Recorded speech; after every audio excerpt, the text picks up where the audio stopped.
Hi Tarail, we heard you had to come to the hospital, so we came to cheer you up. We hope to tell you about what we have been learning in Success. Hey dude, I just wanted to say hi, and we have been doing a lot of work in Success.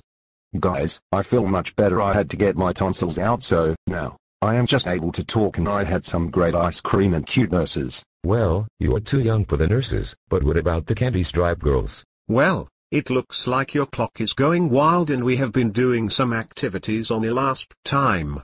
For example, you get your meds at 6 o'clock morning, and now it is 9:30. That is, 1, 2, 3.5 hours past.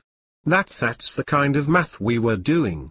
We can do some more problems like that, so just listen to a few more. Well, just think football practice starts at 2:30 and practice lasts until 5 o'clock. You have to know how many hours it took for practice. So you would count from 2:30 to 3:30, is 1 hour, and 3:30 to 4:30 is 2 hours, and 4:30 to 5:30 would be 3 hours in all. Yeah, I remember. That strategy is counting on. Or you could just do the opposite operation and subtract 2:30 from 5:30 and you get 3. We had a few worksheets and worked out a few problems, and we also had clocks. Our teacher showed us some clocks so that we were straight about where the hour hand had to be. She showed us that when it was after the hour, like 3:30, the hour hand would not be directly on the 3, it would be between the 3 and 4, and the same 4:30. And with 4:30 the hour hand would be between the 4 and the 5 and not directly on the 4. I got it, and when it was 5:30, the hour hand would not be directly on the 5, but between the 5 and the 6.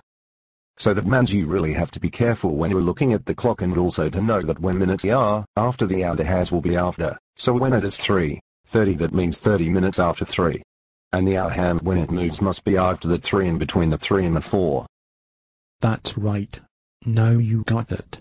We want you to do well on the test when you get back, so you need to study.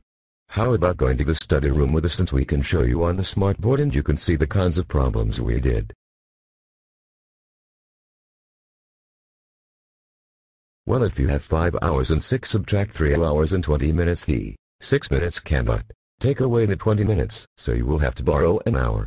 You have to convert or change the 6 minutes to more minutes by borrowing an hour from the 5 hours, because 60 minutes makes an hour. The 60 minutes you borrowed added on to the 6 minutes, then you can subtract.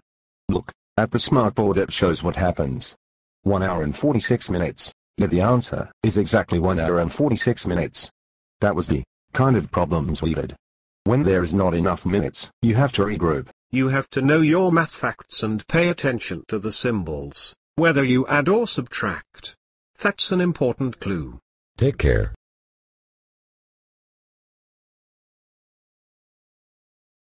I'm good, and thanks for stopping by, and I'm sure I'm going to do on the success test. See you. Bye Tyrell. See you, and don't forget what we talked about in Success. Take care, dude. And I see you when you get back in class. I remembered these things from Success, and so can you. Which things helped you with last time? Take a few minutes with your class and go over these things.